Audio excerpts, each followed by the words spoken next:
And we're back. So last time we left off, it was Joseph. He was sold by his brothers to a man named Potiphar, and then he was very successful, though, working for him. But then his wife wanted Joseph, and he did not reciprocate, and so she framed him, and they threw him in jail. So he's in jail, and so it says, we're at verse 40 now. Yeah. Sometime later, the cupbearer and the baker of the king of Egypt offended their master, the king of Egypt. Pharaoh was angry with his two officials, the chief cupbearer and the chief baker, and put them in custody in the house of the captain of the guard, in the same prison where Joseph was confined. The captain of the guard assigned them to Joseph, and he attended them. After they had been in custody for some time, each of the two men, the cupbearer and the baker of the king of Egypt, who were being held in prison, had a dream the same night, and each dream had a meaning of its own. When Joseph came to them the next morning, he saw that they were dejected. So he asked Pharaoh's officials, who were in custody with him in his master's house, "Why do you look so sad today?" "We both had dreams," they answered, "but there is no one to interpret them." Then Joseph said to them, "Do not interpretations belong to God? Tell me your dreams." So the chief cupbearer told Joseph his dream. He said to him, "In my dream I saw a vine in front of me, and on the vine were 3 branches. As soon as it budded, it blossomed, and its clusters ripened into grapes. Pharaoh's cup was in my hand, and I took the grapes, squeezed them into Pharaoh's cup, and put the cup in his hand." "This is what it means," Joseph said to him. "The 3 branches are 3 days. Within 3 days, Pharaoh will lift up your head and restore you to your position. And you will put Pharaoh's cup in his hand, just as you used to do when you were his cupbearer. But when all goes well with you, remember me and show me kindness. Mention me to Pharaoh and get me out of this prison. I am forcibly carried off from the land of the Hebrews, and even here I have done nothing to deserve being put in a dungeon." When the chief baker saw that Joseph had given a favorable interpretation, he said to Joseph, "I too had a dream. On my head were 3 baskets of bread. In the top basket were all kinds of baked goods for Pharaoh, but the birds were eating them out of the basket on my head." "This is what it means," Joseph said. "The 3 baskets are 3 days. Within 3 days, Pharaoh will lift off your head and impale your body on a pole, and the birds will eat your flesh." Didn't think he was expecting that. Now the third day was Pharaoh's birthday, and he gave a feast for all his officials. He lifted up the heads of the chief cupbearer and the chief baker in the presence of his officials. He restored the chief cupbearer to his position, so that he once again put the cup in Pharaoh's hand. But he impaled the chief baker, just as Joseph had said to them in his interpretation. The chief cupbearer, however, did not remember Joseph. He forgot him. When 2 full years had passed, Pharaoh had a dream. "I was standing by the Nile, when out of the river there came up 7 cows, sleek and fat, and they grazed among the reeds. After them 7 other cows, ugly and gaunt, came up out of the Nile and stood beside those on the river bank. And the cows that were ugly and gaunt ate up the 7 sleek fat cows. Then Pharaoh woke up. He fell asleep again and had a second dream. 7 heads of grain, healthy and good, were growing on a single stalk. After them 7 other heads of grain sprouted, thin and scorched by the east wind.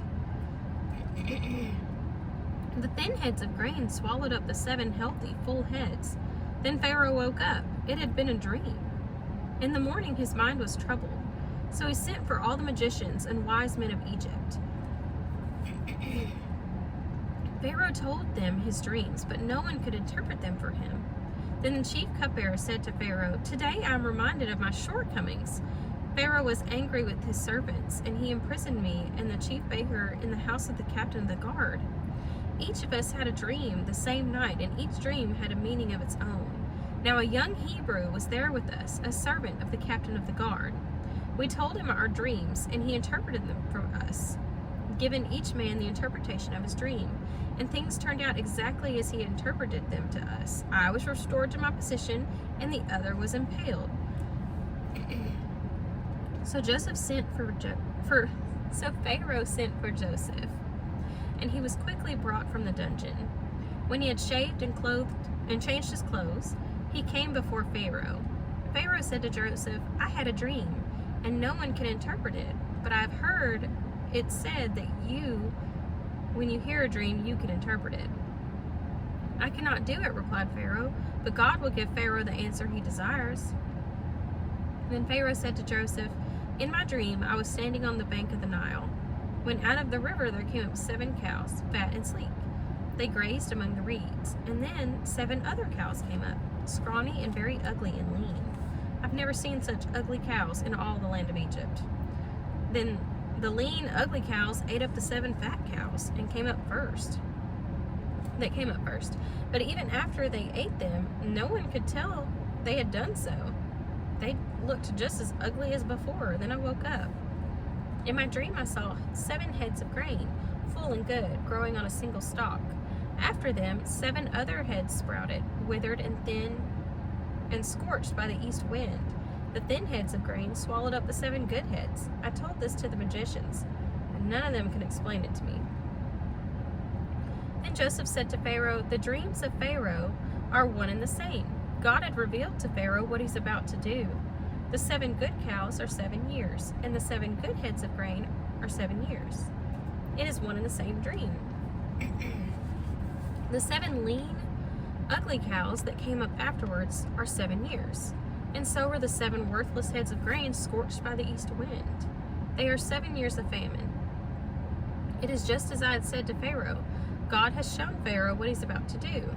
7 years of great abundance are coming throughout the land of Egypt, but 7 years of famine will follow them. Then all the abundance of Egypt will be forgotten, and all the famine will ravage the land. The abundance in the land will not be remembered, because the famine that follows it will be so severe. The reason the dream was given to Pharaoh in 2 forms is that the matter has been firmly decided by God, and God will do it soon. And now let Pharaoh look for a discerning and wise man and put him in charge of the land of Egypt. Let Pharaoh appoint commissioners over the land to take 1/5 of the harvest of Egypt during the 7 years of abundance. They should collect all the food of these good years that are coming and store up the grain under the authority of Pharaoh to be kept in the city for food. This food should be held in reserve for the country to be used during the 7 years of famine that will come upon Egypt, so that the country may not be ruined by famine." The plan seemed good to Pharaoh and all his officials. So Pharaoh asked them, "Can we find anyone like this man, one in whom is the Spirit of God?" Then Pharaoh said to Joseph, "Since God has made all this known to you, there is no one so discerning and wise as you. You shall be in charge of my palace, and all my people are to submit to your orders. Only with respect to the throne will I be greater than you." He got a promotion. So Pharaoh said to Joseph, "I hereby put you in charge of the whole land of Egypt." Then Pharaoh took his signet ring from his finger and put it on Joseph's finger. He dressed him in robes of fine linen and put a gold chain around his neck. He had him ride in a chariot as a second in command. And people shouted before him, "Make way." Thus he put him in charge of the whole land of Egypt. Then Pharaoh said to Joseph, "I am Pharaoh, but without your word no one will lift hand or foot in all Egypt." Pharaoh gave Joseph the name Zaphenath-Paneah, and gave him Asenath, daughter of Potiphar, priest of On, to be his wife. And Joseph went throughout the land of Egypt. Joseph was 30 years old when he entered the service of the Pharaoh, king of Egypt. And Joseph went out from Pharaoh's presence and traveled throughout Egypt. During the 7 years of abundance, the land produced plentifully. Joseph collected all the food produced in those 7 years of abundance in Egypt and stored it in the cities. In each city, he put the food grown in the fields surrounding it. Joseph stored up huge quantities of grain, like the sand of the sea.